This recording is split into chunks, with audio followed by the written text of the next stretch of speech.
So isabatha ngithemina likhomba izinto ezintathu namhlanje. Nxa siphumula masabatha wonke sikhomba ukuthi wasidala, wasihlenga. Uzosibisela emzimbeni engafiyo. Okay. So ukuphumula sizakuba yikho khona ezulwini kuthiwa yi-restoration. Sithe umbhabhathizo kanje ukhombani? Khomba ukufa nokuvuka kukaJesu. So iBhayibhili kuRomans chapter 6 verse lika-3 ithi kalazi yini ukuthi thina sabhabhathizelwa kuKristu Jesu sabhabhathizelwa ekufeni kwakhe na?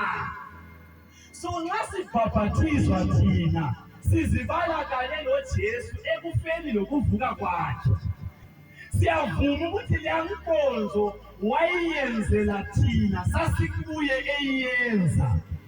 Manje bakholwa ukuthi sebekuKristu Jesu sebedalwe kuthi, that's why sisiye esiswini samanzi. Yeah. So amanzi lawana bathandekayo amelele ithuna. So ma ungena esiswini samanzi lapha ufana lo muntu uvuma ukufa. So wena ngenxa yokuthi wenza ufanekiso iqiniso ngokwalo lenzakala esiphambanweni sithatha amanzi siwenza ithuna. So uyangena ngathi njengomuntu ombelwayo uvuka usisidalo esitsha. uJesu lo wafa yena wavuka kazange afafazwe ikhanda wathiwa yeyi wena indaba yakho iyalungiseka ngokufafaza. Wangena ethuneni uJesu. Yeah. So thina singena ethuneni lamanzi. Ngatsho futhi ngakutshela ngathi mhlobo wami nxa uqinisa ka-21 akula qiniso lesiphambano, ngoba nxa usithi ka-21 uthi ukuthi uJesu lo wafa ka-21 wathi qumu wavuka uJesu ethuneni bathi bayabamba futhi wabuyela. Nxa usithi kathathu wena utshumayela ukuthi uJesu wafa kathathu. Nxa usithi ka-1 ukuthi uJesu wafa kanye. Bathi umbhalo oqinisileyo ayisuye othi ka-1 kodwa ngeBhayibheli ethi ka-1 yikho. Yeah. Ngoba it's not all about what you say. Yes. Akuyi ngokuthi wena uthini, kuya ngokuthi uNkulunkulu uthini. Akuyi ngokuthi ucabangani ufunani safundisa nani. Yes. Kuya ngokuthi uNkulunkulu yena owasihlengayo uthini ngathi. Yeah. So ungezwa ngabantu, ungezwa yini? Ungezwa ngabantu. Zwala iBhayibheli ngeBhayibheli. Namhlanje usakhona sithi the strange fire, the unauthorized fire. Umlilo ongafanelanga. Yes. Umlilo ongavunyelwayo. Yeah. Yikho nini bazalwane? Indaba yethu namhlanje sizayithatha kuLevi chapter 10 verse 1 to 3. Leviticus siyabuye namhlanje ku-Old Testament. Yeah. Uyabona abantu abaningi abayese bathatha i-Old Testament balahlela kanjalo basala le-New Testament. Mana ngikutshela iqiniso ngalaziyo. Uyabona ma ule-New Testament yodwa ulaBhayibhili. iBhayibhili yi-Old le-New Testament kuhlangene. Yeah. Vela kula nto kuthiwa yi-Old le-New into eyodwa. I-Old Testament i-New Testament isavaliwe. I-New Testament i-Old Testament isivuliwe. Ngakutshela ngathi mina i-New Testament ikubhaliseka kwesithembiso. I-Old isithembiso kakhulu. nguJesu othendisiweyo nguJesu osezulwini. iBhayibhili lithi yona amadodana ka-Aroni uNadabi lo-Abihu bathatha izitsha zempepha bafaka umlilo kuzo, bafaka impepha basebenikela ngomlilo phambi kukaThixo ngokungekho emandleni abo njalo kuphambene lomlayo wakhe. Basebefaka umlilo phambi kukaThixo ngokungekho emandleni abo njalo kuphambene lomlayo wakhe. Bavela umlilo lapho uThixo ayekhona wabatshisa bafa phambi kukaThixo. Verse 3 uMose wasesithi ku-Aroni, lokhu yikho okwakhulunywa nguThixo aze athi kulabo abasondela kimi ubungcwele bami buzabonakala phambi kwabo bonke abantu. Ngizathunyiswa. U-Aroni wala ethule. Wathula u-Aroni wabona laso uMose akhe. U-Aroni amadodana akhe amabili ayesephansi lapha. Esedliwe i-strange fire likhona yini? Yeah. Esedliwe ngumlilo ovela enkosini. Ngenxa yokuthi bona they sacrifice banikela ngomlilo ongavunyelwayo. Uyabona ungahamba uyefunda iBhayibheli yakho ku-Exodus chapter 25. uNkulunkulu nxa exwayisa uMose ngokwakhiwa kwethabanekeli, Yeah. uyamtshela ukuthi uyabona Mose, ngizakutshengiswa umbono wethabanekeli lasezulwini. Yeah. Mfuna uma usakha ithabanekeli emhlabeni wenze exactly ngendlela ezakubonisa ngalezulwini. So kwakumele uMose angazenzela kucabangayo.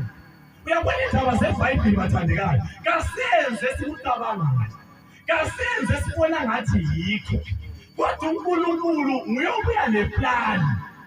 So uthi Moses uzakutshengisa konke okwasezulwini. Wena nxa ususakha ungazicabangeli, ungaziplanela, nxa ucabanga ukuthi ufunde njani uyazi. Zwana mfuna ukope according to the pattern ezakubonisa yona ezulwini. The reason why Moses kuthiwa yakhe ngendlela aboniswe ngayo revealed the glory of God. Yonke into eyayikusanctuary yayisambula imfihlakalo yesiphambano. Yeah. Konke okwakuthabanekeli, igedi lakhona lalisambula imfihlakalo yesiphambano. Konke okwakusanctuary, ngakhuluma konke ne-altar. I-altari lokuthisela impepha kwakuyisiphambano lapho uJesu azanenga khona. Amawundlu ayebekwa phezu kwe-altari ayemele uJesu ongeke zakufa.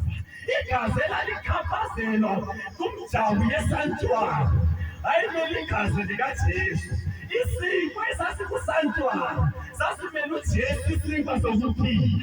Amanzi ayekusantuari ayemele uJesu, amanzi okuphila. Yeah. So everything in the sanctuary was revealing the truth about Jesus. Amen. That's why uMoses kwakumele angazicabangeli, kwakumele athathe indaba ezulwini, ngoba uJesu lo isithembiso sezulu lo, so kumele avezele izulu. Indaba kaJesu indaba yezulu la, vele bangakutshela iqiniso ungathukuthela, so ndaba zakho lezi Yes. ndaba zezulu. Yes. So ndaba zethu abantu bakusikelele kwakwenu. Eish. Thina singabantu bazalwane, Yeah. ungaze uzisikelele ekade umuntu awungamtshela indaba yeBhayibheli, so uyakwata jinja ayitshele ngumakiti afuna ukudla uphila, asondaba yakho zwana indaba yezulu. Batha Mose ngizakubonisa, wena bhala, wena kopa manje. Umlilo loyana, so kwakumele ukuthi kona amadodana ka-Aroni no-Aroni nxa beletha imhlatshelo kusentuari likhona, Yes. mabe ngabuya leyo engelasici kumbe izinyani lemvu elingelasici, kwakumele babuye balibeke ku-altari, basuke khonapho basondele emuva, ngoba le ndaba yezulu kwakumele izulu lona ngokwalo libe ngelehlisa umlilo otshisa umhlatshelo. So kwakungela human contribution lapho, kwakungamelanga umuntu angezelele, kwakumele uNkulunkulu azenzele from A up to Z. Umlilo loyana owawutshisa inyamazanele ke ku-altari owuvela ezulwini wawumelela ulaka lukaNkulunkulu oluzavuthela indodana yakhe ngenxa yesono. Kanti uthi uJesu wayekhaliswa yini nxa esithi baba wami ungithiyelani? Yeah. It was God's anger towards sin. Yeah. Yeah. uJesu wathatha a human form emzimbeni wakhe. So uJesu wayeliwundlu lelana lefakwe emhlatshelweni. Umuntu wayesithi angathathi iwundlu wayelalekeli kuphela, wayevuma isono sakhe phezu kwewundlu. Right. Usithi ukuthi isono sesisuke emuntwini sesikulelani iwundlu. So iwundlu lelana selilento ebangela ukufa. Therefore uNkulunkulu kumele ahlise ulaka ngoba umthetho ngowakhe. So kumele ahlise ulaka oluzatshisa isono kumuntu. Yes. Kazange ayiyekele indodana yakhe, kazange ayigoshe. Kwakubuhlungu kuNkulunkulu ukuthi indodana yakhe ihambe indlela enzima esiphambanweni. Yeah. Ya ulaka lwakhe luvuthe phezu kwendodana yakhe. Eish. Though it was painful, but it was essential for our salvation. Eish. Lalapha kubuhlungu kuNkulunkulu ukuthi ulaka luvuthele indodana yakhe. Kwakufanele ukuze thina sisindiswe. So uSathane bathandekayo, kwakuleqiniso angalifuniyo, iqiniso lendaba yesiphambano. That is why uSathane limbona esilwa kakhulu lendaba zombhabhathizo. Ehlanekela umbhabhathizo uyakwazi ukuthi injani. Uyakwazi ukuthi umbhabhathizo ukhombe esiphambanweni. So nxa kule ndaba uSathane ayisithayo indaba yesiphambano. So uyavala indlela yesiphambano abantu bangaboni isiphambano ngoba kulapho indaba yabo yalungiseka khona. So that's why lesabatha uSathane engalifuni. Because isabatha vele ikhombe esiphambanweni. Kumhlengo ophumuzayo, kumhlengo osindisayo. So uSathane uyakwazi ukuthi engathinti ilanga, dayivete nje ilanga, akusakhanyi osindisayo. Akusakhanyi osindisa abantu losindiswayo. Sekungathi umuntu unesandla ekusindiseni komuntu. Sekungathi umuntu uyakhona ukusindisa ngoba nanku sebekulanga lakhe lokusebenza sefuna ukuthi lalo libe lengxenye kuplano of salvation. Genesis vele usuka le ndaba khona ngale uSathane wayefuna ukugqibela iqiniso ngesiphambano. That's why yabona usindiso laplana umuntu engakawi. U-Adamu lo-Eva sebewile isethe ukuthi balindele uNkulunkulu ukuthi ezabemphathisa isikhumba semvu. uSathane wathi madoda ningeke nilindele inqunu ma bhekani lize mani bhekani liphule umuntu zabani iplani Adamu nomkakhe wathi nibhayizelana. Wabezithiwa uManompona balanda isihlahla bakha amahlamvu. Yikho umuntu vele wonke ufuna ukuba lengxenye kucebo likaNkulunkulu, ufuna ukuzithaya wazi. So bakha amahlamvu bazemphathisa amahlamvu. Ngaphola iBhayibhili yakho kodwa uAdamu lo-Eva uNkulunkulu esebuza ukuthi sizwile izwi lakho uhambe ensimini zathatha ngoba sihambase. Umbuzo wami uthi ayekuphi amahlamvu kathi? Awusukhala ngobunqunu athi ngicela ugogo kaDada. Uwasengaphi amahlamvu? Ngiyakutshela ukuthi imizamo yomuntu ayiyeki ivale isono somuntu. Lanxa ungazama ukuziphetha uNkulunkulu ethi isande ethi Sabbath wena ubeke lakho ilanga. uNkulunkulu ethi one wena uthi two. Zwana amahlamvu angeke avala ubunqunu bakho. Silahleni ivangeli lamahlamvu manje. Lenze uNkulunkulu akwembathisa iqaba. Kanti iqaba mathandekayo isikhumba sani kanti? Ngesemvu kathi mbani wayibulala imvu yagoliswa Adamu? uNkulunkulu mbani wakuba iJesu naye? Mbani wathunga kwaba yi-passport? So i-plan of salvation is God planning, God promising, God fulfilling. uSathane elinye isivangeli ehlanekela ivangeli khona yini? Kubizwa kuthiwa yi-friendly fire. Kwamba lapha ngifuna ukuthi uzwe ukuthi umlilo lowana owatshisa amadodana ka-Aroni wawumelele. Leviticus 9:24. Wavela umlilo lapha chapter 9 bona bathi chapter 10 angithi right. Wavela umlilo lapho ngokuThixo wayekhona. Wathi umnikelo wokutshiswa kanye namahwaba e-altareni. Abantu bonke bathi bebona lokho bamemeza ngentokozo bathi mbo ngobuso phansi. Kuthi ukuthi kuchapter 9 kaLevi la abantu bathatha umhlatshelo bawubeke e-altareni. Balinda uNkulunkulu ukuthi atshise umnikelo lowo. uNkulunkulu njengeplani yakhe wawutshisa umhlatshelo. Abantu they shouted, bahlabela badumisa. U-Aroni wamadodana ka-Aroni Nadabi lo-Abihu bathi yabona singeke sidlule umdala ukuthi uNkulunkulu mani angeke asidlule mani ngiyala ngiyabetha ngathi siyakugcwalisa lokho asambe asibeke umhlatshelo mfobafo asibeke umhlatshelo sikharule kuyavutha kuphela njengoNkulunkulu. Ufuna ukulungisela uNkulunkulu wenu babe bethatha iwundlu bafaka ku-altare zibe zithatha umethisi. Umlilo omuvele omele utshise iwundlu ngenxa yokuthi bona bavuma ukuthi isono sabo siyewundlwini. uNkulunkulu wathi phela mina ngifuna iwundlu, ngifuna isono. Isono asiyange ewundlwini isikini. Therefore umlilo uyadlalina. Wonke umuntu ongavumiyo ukuthi isono sakhe siye kuJesu abhabhathizwe, umlilo kufanele utshise uJesu iwundlu uzahlawela. Ngaliyenza iphutha likaNadabi lobani bazalwane lo-Abihu. Ngaliyenza iphutha uJesu lwana wahlatshelwa wena. Nxa ukamukela uyaphuma nje isithathu kezwe vele ngoba umlilo vele uzaya khona phana kuJesu. Nxa uNkulunkulu wayeqharula laphana ngomlilo wasezulwini ngoba kwakuyiplani yakhe. Yeah. It was revealing the truth of the cross. Uthi vele leli licebo lamadoda kuyafika indoda esiphambana uJesu.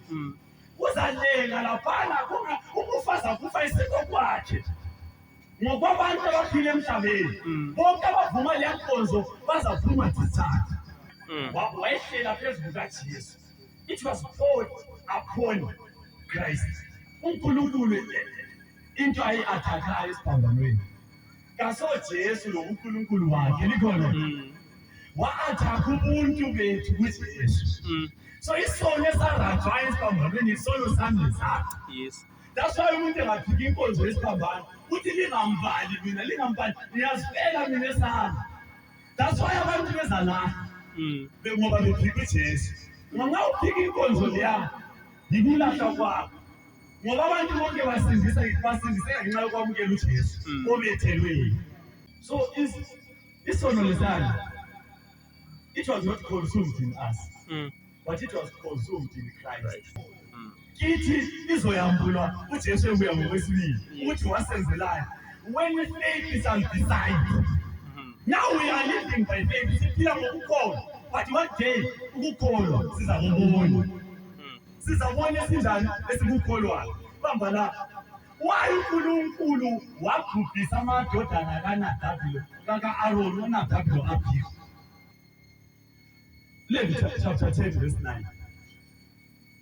Uthi wena namadodana akho akumelanga linathi iwayini loba okunye okunathwayo okubileleyo. Lisiyangena ethenteni lokuhlangana. Lo ngumlayo omi kuze kube nini kuzizukulwane ezizayo.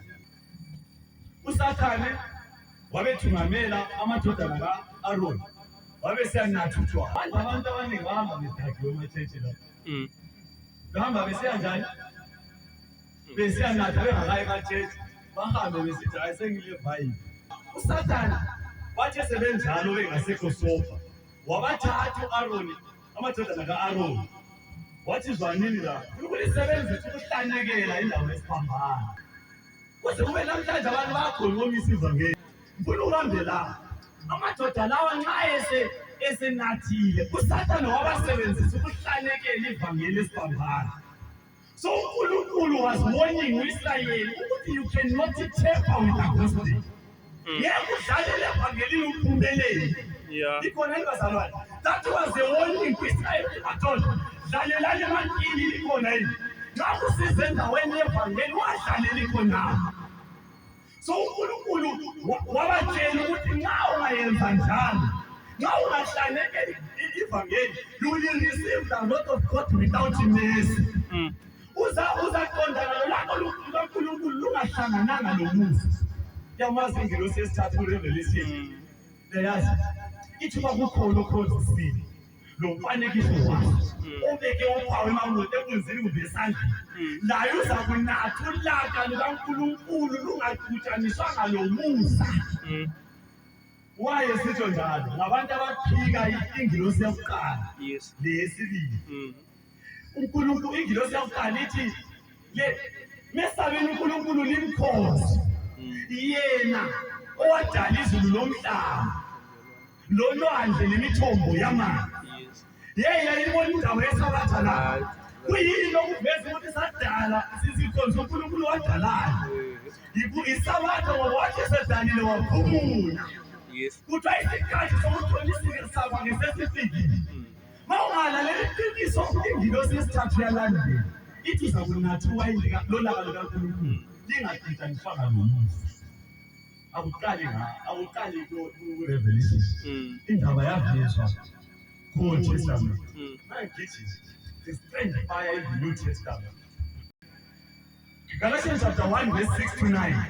iBhayibheli lithi uPaul uthi kalikho elinye ivangeli. Ngiyamangala ukuthi lindela masinya kangaka loyo owalibiza ngomusa kaKristu njalo liphendukela evangelini elehlulekileyo. Paul uyamangala uthi ngiyamangala ukuthi lidela kangaka uNkulunkulu. Liphendukela evangeli elingasovangeli. Lihlanyekela ivangeli abesesithi ngempela ngitsho ngamanye amazwi umnuso wevangeli ngamathe enyoka xaphula nguSathane ngokwakhe. Uyabona yazi umnuso mawukhangele so uyathi yinsi ngamehlo ngeke uyehlukanise uzwa mawusubamba ukuthi alokho asosizwa umnuso lo. Levangeli lona leli abantu ngabelithumayela so ungathi uyacisha ukuthi bathumayela ivangeli kodwa so njenza msela uJesu ngeke umthole uJesu. Zwana ukuthi uPaul uthini kusobala abanye abantu bayiphambanisa njalo bazama ukungcolisa ivangeli likaKristu. Abantu bazama ukwenza njani? Ukungcolisa ivangeli, baphambanisa ivangeli likaKristu, ivangeli lesiphambano bazama ukulihlalekela. Abesesithi kodwa langathina loba ingilosi evele ezulwini ingathumayela elinye ivangeli ngaphandle kwaleli esalithumayela kini kasilahlwe kuze kube nini. Yakuzwa inkosi ngilitshela kathi umlilo lona kuNold Testament omele lisiqalekiso. So uPaul uthini nxa kungafika omunye umuntu ethumayela ivangeli ngaphandle kwelikaJesu elikhonjwa ngobhaphathizo elikhonjwa ngesabatha kabe ngoqalekisiweyo ikhona ngamanye amazwi kamukela umlilo ovela ezulwini zama ukulayitha umlilo ofanele ulayithwe nguNkulunkulu. So umlilo ovela kuNkulunkulu omele uthise uJesu uyatshisa yena. So uPaul uyaphinda uyaxwayisa uyaphindelela ukuze bangadlali ngaye la. Uthi yena lanxa kungubani otshumayela kini elinye ivangeli ngaphandle kwaleli elalamukelayo kaqalekiswe nguNkulunkulu. Ukuthi ubone ukuthi indaba yesiphambano uNkulunkulu kafuni umuntu afake isandla. Ngihambe efunda incwadi kaSecond Samuel chapter 6 ivesi lingelika 1 to 3 kwelinye ilanga uza likhona yini? Yes. Uza indoda leyana abantwana bakanya Abinadab kuthiwa bathatha umtshokotsho wesivumelwano owawukhomba esiphambanweni owawukhomba ivangeli bawufaka phezu kwenqola wahoyi wakhokhela inqola uza wagibela inqola. Bathe besahamba inqola igijima inqola yafika lapho ethaya amabhampa khona umtshokotsho wangathi uyawa uza wabebhalansi uza wase wafela khona. Ebantwini bayazibuza ukuthi kanti wayo uza esifa ebonakala sengathi uyanceda. Abantu vele bayafuna ukuncedisa uNkulunkulu vele. uNkulunkulu akafaka umthetho bana bafake opposite engathi wayo bona bathi two. Ikhona yini? Abantu bafuna ukufaka isandla ngouza lapha. Uza wayebonakala sengathi uzaqhamuka umtshokotsho lo mali uzaqhamuka mali mana mina ngiwujeke uNkulunkulu uzasekhangela uza mani uziyabulala ngokujekile somsiwo alubaso uza mani alumtshokotsho wele phansi ngiyabonga uza. Likhona yini? Instead of uNkulunkulu abonga uza wabetshaya ngolaka lwakhe. Wayemtshela ukuthi wena uza wena ubona ngathi ngiyancedisa wena uyangehlisa ungeza umuntu ungithatha ungireduce nginguNkulunkulu ongafilo ongancedisayo wadala konke. Nangikuphi udala uza nangikuphi wawukuphi ngiceba icebo losindiso uza. Umtshokotsho lo uyakwazi umuzi wawubona kuphi uza. Umtshokotsho lo ngamthengisa ezulwini wake wafika yini uzolondoloza ezulwini umtshokotsho. uNkulunkulu kancedisa uNkulunkulu yakunikeza yamukela. Isiphambano sifanele isiphambano sijeko manje. Inkozo leli iphelela ithini kungezelelwa nguwe. Angakunikeza yamukela khonokho. Ibonga khonokho. Wayesele isivangeli usuku funa ukuba ngumtshokotsho uyakwazi usuku likhomba esiphambanweni kodwa lo ususu uyakwazi wena ukuthi isiphambano asisabonakali ngoba usuku lolwana lukhomba into epheleleyo. Ngamanye amazwi wena uthi uNkulunkulu washotisa mina yedwa wena uza. Ikhona yini? Salimana ikhona uNkulunkulu adlale ngevangeli. Kanile ngokusindisa umuntu. Lithi ukufa lokuvuka kaJesu. Lithi ukufa eternal lokuphila eternal. So wena nxa unyathezela phansi iqiniso lesiphambano uzamani wena funa abantu bangaboni isiphambano babone imisebenzi yakho hamba uyefunda. First Samuel chapter 4 sithola indaba yamaFilistiya nabako-Israyeli. Kwakulempi phakathi kwamaFilistiya no-Israyeli. Then u-Israyeli lo nkulunkulu kwakungasela budlelwano phakathi. Kule communication breakdown ukuthi u-Israyeli vele wayengasamfuni uJesu ngoba uJesu nguye i-connection yezulu lomhlaba. Wathi sekule connection breakdown emhlabeni uNkulunkulu wathumela uJesu. uJesu yilo lolalilele labona nguJakobe endaweni yaseLusi. uJakobe walibona liphume emhlabeni lisuke ezulwini. Izingilosi zikaNkulunkulu zasehla zisenyuka ngalo. So abako-Israyeli babefuna ukuthekilele bathi thina siyazihambela. Vele indaba yokufuna ukulwisa indaba esiphambana iqalanga lapho. Uyakhumbula kuGenesis chapter 11 endaweni yaseBhabheli. Abantu bahlangana ndawonye bathi yabona uNkulunkulu ababa ngongamthembi lo. Uthembisile wathi asozaphumisa abantu ngozamtolo. Zwana uNkulunkulu uzaphinda akwenze thina lokho. Asihlanganeni madoda senzele iplani sakhe nomphotshongo. uNkulunkulu uzathi ehlele esihlale sobukhosi. Uzezwa sithi nokuvula mdala sesikhona. So asifuni umuntu ozasincedisa. Sifuna ukuzihambela sisijayele isithina sisijishele sizakhele igama. So umuntu always ufuna ukucontribute ukuze abanye abe legama. Ivele njalo mina ngafuna ukufa ufuna ukuphosela kompheleleyo. uNkulunkulu wabuye wazobona wabona ziyatatarika ziyasebenza. uNkulunkulu wabe sithi hayi mina nginamsotha la ngoba ephazamisa amalanguage. Saqalisa ukungazwani kwi-16 omunye kwi-4 yahlala impama yakhala umine silwa lapho wahle kwaphelela khona lapho. uNkulunkulu wahle walidiliza khonapho ithawa ukutshela akula kuphakanyiswa komuntu umina ozavuma emelana lendawo yesiphambano. uNkulunkulu yonke imizamo yomuntu kwelinye ilanga uzayitshaya ilizwe phansi. Yikho kuRevelation esithi liwile iBhabhiloni. iBhabhiloni aleli imfundiso yabantu. Imfundiso ezakhandwa ngabantu. Wazinikeza ithayitili bathi livangeli likaNkulunkulu. Bona besazi ukuthi kudunyiswa igama lomuntu. Abanye bayakha amathethi besibabiza igama lenkosi besithi kuyakhulekwa lapho kathi bakhanda imali isitokfela. Zona ngikutshela kula msebenzi womuntu ezasalimile. Behlula kwaDamu lo-Eva amahlamvu akhithika. Behlule eBhabheli iBhabhiloni yawela phansi. Zwana ngikutshele uPeter wathi kasoze awele othi uzakuma loJesu. Zwana ngikutshele uPeter wayefundivaliwe ukuthi akula muntu ozakuphakamisa ozakuma. Kuyasala isiphambano sisegcekeni. Vele uma ufika etateni laseKhalvari isiphambano sikaJesu asiphakile. Bonke ababebheka laphana babesindiswa. Amen. Bazalwane, imfundiso yeBhabhiloni asiyilahleni. Sebenze umuntu akule evangeli olaziyo ukuthi alibhalanse eBhayibhelini. Lahlela kathani uJesu engakafiki. Wamukela i-ofa yezulu. Ngiyakuncenga mhlobo wami othandekayo. Uyabona thina abantu isolution yethu isesiphambanweni. Omunye umhlabeni uthi esiphambanweni ngabona ukukhanya. Umthwalo wenhliziyo wanatha. Ngakho lapho engakholwa khona ngiyabona. Manje ngiyathaba impela. Uyabona abantu abathabayo abalokuthula lo Nkulunkulu ngabantu abamukela inkonzo yesiphambano eyaphelelayo. Kayishoti lutho uNkulunkulu wathi eqeda kuphela umuntu esifa wathi kuphelile. It is finished. Ngifuna ukukutshela ukuthi eBhayibhelini ukuphika uJesu ayisikho kufeba uyezwa yini? Ukuphika uJesu ayisikho kutshontsha.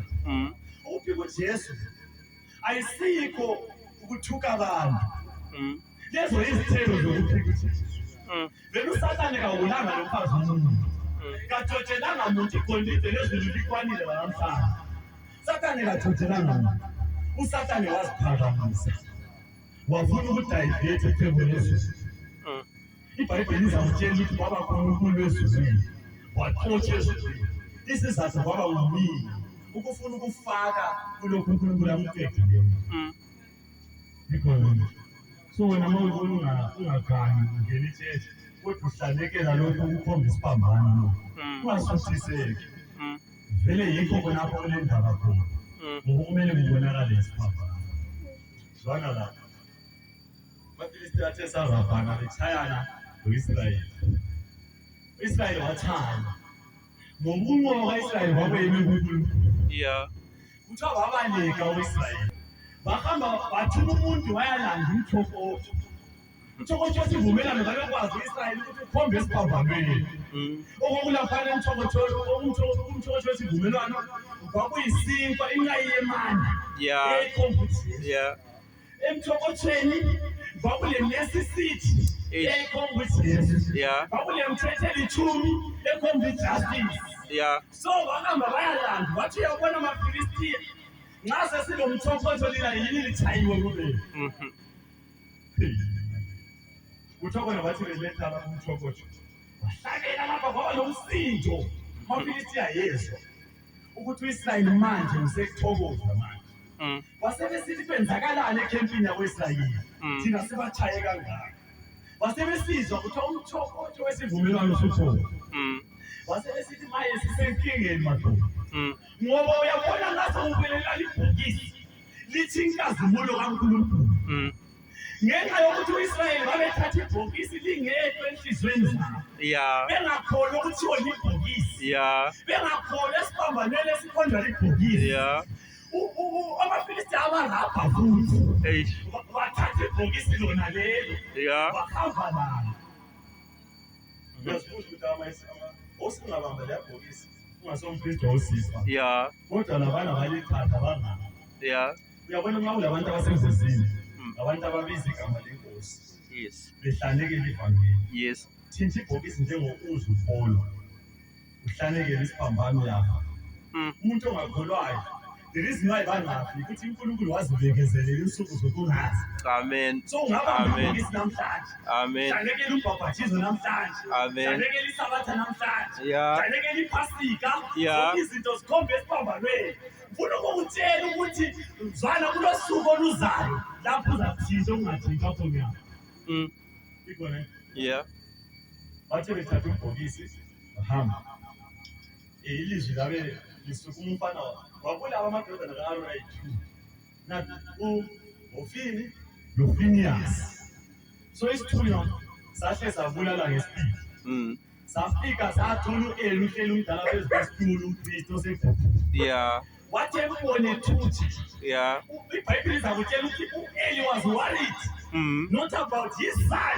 but he was worried about the ark wayehlupha ikhona ngamadodana akuthi aphila yini wayehlupha ngomthokotho iBhayibheli izakutshela ukuthi isithunywa safika samtshela sathi nguye empini khona ngifika mbalekile wathi amadodana akho uHofini noFiniyasi abulewe umdala wahlala esitulweni kodwa umfana wathi eqamba umthokotho u-Eli wakho waqhubeka ikhaya ngoba wayekwazi ukuthi nxa kuyikuthi umthokotho awusekho okhomba esiphambanweni sifile thina ikugubha khona lokho funa ukutshela indaba lapho ngelamthokotho khona okhomba esiphambanweni yimfa baleke endaweni ezingelamthokotho ngoba there is only death not just death but eternal so bathe wathatha umthokotho wasengibhulu umalukazana ka-Eli umfazi kaFiniyasi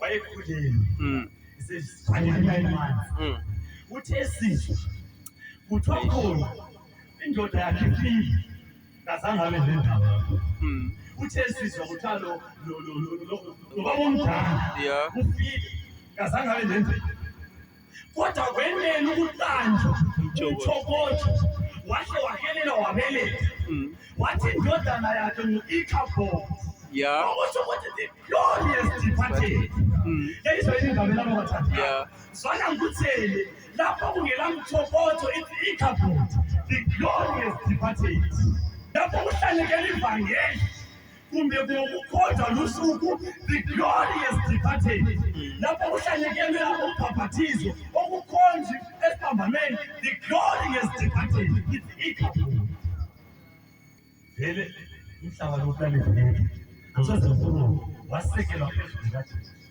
elenge isiphambano that's why iminyaka leyo ya uJesu nakafika ezozalwa yayibali isehla isapheka. Yeah. The world was searching for the Messiah. Mm. uJesu uthe fika olindelweyo, yikho kuthiwa yi-history, story, indaba yakhe, ingane yakhe. Yes. So uthe fika wazalwa, iminyaka yaqalisa ukuba likhulu, kuze kube namhlanje sikwi-AD 2026 AD, okuthi ukuthi anodomini imbali kaJesu likhona elibazalwane. So umhlaba lo wasekela phezu kaJesu, lapho amashanyala yabona uJesu ikhapha, lapho isiphambano esihlanyelwa khona ikhapha. The glory has departed.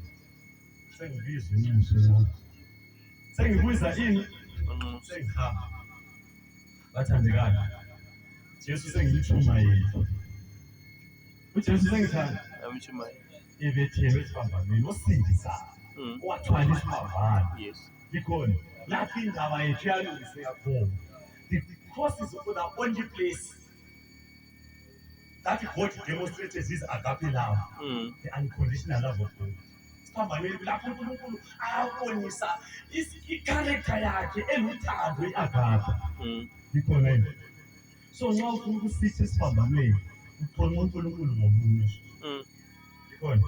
So ngiyangilisa khona yini othi esiphambanweni ngiyafuna ukufika ngibone inkazimulo yakhe. Benkade ngihlalekela ivangeli, bathi ngiyamuzwa uJesu, ngiyambona ebethele, wayiqeda indaba yami. Ngifuna ukuyamukela njengoba injalo. Angifuni ukungezelela kokupheleleyo. Angifuni ukuba lephutha elenziwa ugogo likhulu Adamu no-Eva, okuthunga amahlamvu iqaba lilungisiwe. Onjalo kaphakamisile zokuthandaza. Avume ngihambe ngingamukela uSisi. Ungavumi ngihambe ngingamukela uJesu. Kade ngikuthunyelwe ukuthi ngizofakaza ngendoda yesiphambano eyalungisa uhlupho lwesono. Onjalo othi ngiyamamukela uJesu obetheleyo, phakama sibe lomthandazo. Angasindisa ngibizela uJesu osindisayo. Ngawuphika mina, awuphika ivangeli, awuphiki mina. Phika uJesu osindisayo. Khona yini oyedwa othi ngiyamuzwa uJesu, ngiyamvuma uJesu ebethele. Phakama sibe lomthandazo. Khona yini oyedwa phakathi kwabaphakemini othi ufuna ukubonisa inkonzo yami esiphambanweni ngokungena emanzini.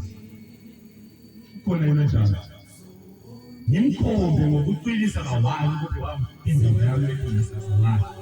Angifuni ukuthi ngihlalekele ivangeli njengokuza. IBhayibheli lithi 1:93. Ukhona yini ofana onjalo?